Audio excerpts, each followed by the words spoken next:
लखनऊ की सरोजनी नगर सीट पर बीजेपी प्रत्याशी राजेश्वर सिंह के समर्थन में चुनाव प्रचार करने पहुंचे लोकसभा सांसद निशिकांत दुबे ने कहा, इस वक्त कोई भी टक्कर में नहीं।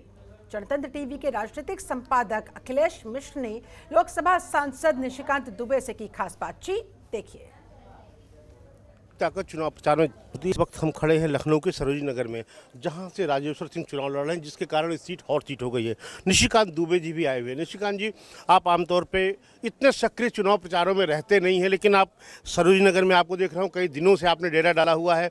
आपको लगता है कुछ टफ फाइट है क्या यहाँ? नहीं, यहाँ बहुत आसान फाइट है, इसीलिए यहाँ बैठा हुआ हूँ। जहाँ टफ फाइट होता है वहाँ जो है पीछे से काम किया जाता है, और जहाँ साधारण फाइट होता है वहाँ मेरे जैसे लोग आगे रहते हैं। तो ये बहुत ही साधारण सीट है, और जो जनता का उत्साह है और जो सरोजनी नगर के भाजपा हैं, भाजपा के कार्यकर्ताओं में इतनी ताकत है कि यहाँ से यदि प्रत्याशी नहीं भी जाएं, दूसरे क्षेत्र में प्रचार करें, तो भी वो लाखों वोट से यहाँ के लोगों को जिताएंगे, और राजेश्वर सिंह लाखों वोट से जीतेंगे। निशिकांत जी, क्या आपको लगता है कि जैसे आप जहाँ जाते होंगे तो यहाँ पे स्वाति सिंह थी, दयाशंकर सिंह थे, वो लोग टिकट के दावेदार थे, एकाएक राजेश्वर सिंह जी आए हैं, तो थोड़ा आपको कन्विंस करने में जनता को मुश्किल होती होगी कि साहब IPS है लेकिन आपकी बात सुनेंगे, जनप्रतिनिधि की तरह काम करेंगे? देखिए, राजेश्वर सिंह जी यहीं पैदा हुए लखनऊ में। उनके पिताजी भी भारतीय जनता पार्टी में सक्रिय थे। जब वो रिटायर हो गए, वो इंटेलेक्चुअल सेल के अध्यक्ष थे, और यहीं से पढ़ाई हुई, लिखाई हुई, बचपन, दोस्ती, सभी परिवार जब यहाँ है, तो राजेश्वर सिंह को लखनऊ के लोग बचपन से जानते हैं। तो इसलिए समझाने की आवश्यकता नहीं है कि वो कैसे रहेंगे, कैसे नहीं रहेंगे। अब उनकी उम्र भी 47-48 साल हो रही है, तो 47-48 साल में लखनऊ ने पूरा उनको समझ लिया है। तो मुझे नहीं लगता है कि वो कोई मुद्दा यहाँ सरोजनी नगर में रहा, ना कभी ज़िंदगी में रहेगा। अच्छा, जिस तरह से उन्होंने जब ED में रहे, पुलिस की नौकरी में रहे, तो जो काम किया, आपको लगता है कि चुनाव में वो चीज़ें उतर पाती हैं कि चुनाव दूसरे मुद्दे पे, जात, धर्म, हिंदू, मुस्लिम, इन मुद्दों पे ही लड़ा जाता है? सरोजनी नगर में ये कोई मुद्दा नहीं है। सरोजनी नगर में ये यदि मुद्दा रहता, सरोजनी नगर में इन्होंने भ्रष्टाचार के खिलाफ जो लड़ाई लड़ी, इन्होंने चिदम्बरम को जेल भेजा, वो लोगों के जेहन में, 2G और कोलगेट घोटाले के सारे अपराधियों को जेल भेजा, वो लोगों के जेहन में।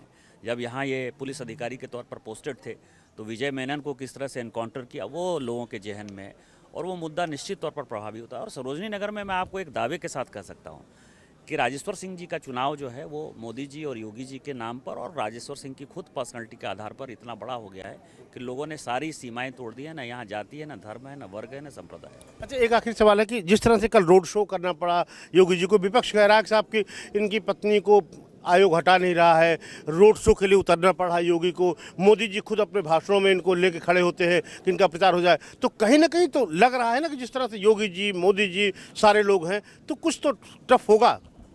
नहीं, एक रोड शो करना था योगी जी को, तो वो जगह जो है सरोजनी नगर हो गई। क्या है कि आधा लखनऊ एक तरफ है और आधा लखनऊ सरोजनी नगर है। यदि आप सरोजनी नगर को देखेंगे तो चाहे PGI हो, चाहे एयरपोर्ट हो, चाहे बड़े बड़े आप समझिए अपार्टमेंट बन रहे हो, चाहे डिफेंस का कॉन्क्लेव बन रहा हो, चाहे यहाँ ब्रह्मोस मिसाइल का स्थापना का हो, चाहे स्पोर्ट्स अथॉरिटी का सेंटर हो, सब सरोजनी नगर में है। तो आप समझिए आधा लखनऊ जो है सरोजनी नगर में है। तो जाने अनजाने सरोजनी नगर में वो सारी चीज़ें होती रहती है। अब कल को ब्रह्मोस मिसाइल में जो है 5000 से 10,000 लोगों को नौकरी मिलेगी, तो मैक्सिमम सरोजनी नगर के लड़कों को मिलेगा, तो क्या कहेंगे आप, सरोजनी नगर के लिए हुआ?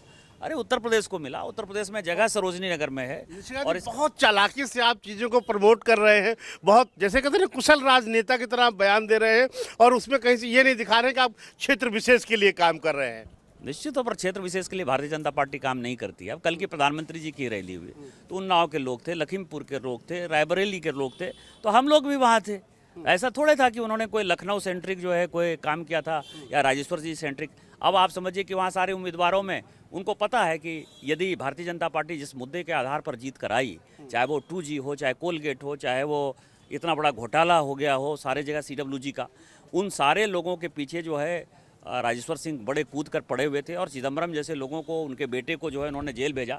तो प्रधानमंत्री जी कल काफ़ी खुश हुए, उन्होंने जो है पीठ थपथपाई राजेश्वर सिंह की। तो अब आप क्या कहेंगे कि सभी उम्मीदवारों से जो है उन्होंने राजेश्वर सिंह का पीठ क्यों थपथपाया? अरे जो काम करेगा उसको रिकॉग्निशन मिलेगा ही। और ये मोदी सरकार है, आपको पता है चप्पल पहनने वाले को भी पद्मश्री मिलता है। तो हमने काम किया, राजेश्वर सिंह ने काम किया है, इस कारण से आपको मोदी, योगी और सारे लोग नजर आ रहे हैं। निशिकांत दुबे जी ने साफ तौर पर कहा कि यहाँ पे सरोजनी नगर में कोई लड़ाई नहीं है, और उन्होंने जो काम किए हैं उसी के आधार पे उन्हें लोगों का समर्थन मिल रहा है, और उसी पे वो प्रचंड जीत हासिल करेंगे। कैमरामैन शेरा सिंह के साथ अखिलेश मिश्र, जनतंत्र TV, लखनऊ। खबरों के निष्पक्ष विश्लेषण के लिए सब्सक्राइब करें Jantantra TV and press the bell icon. Never miss any update.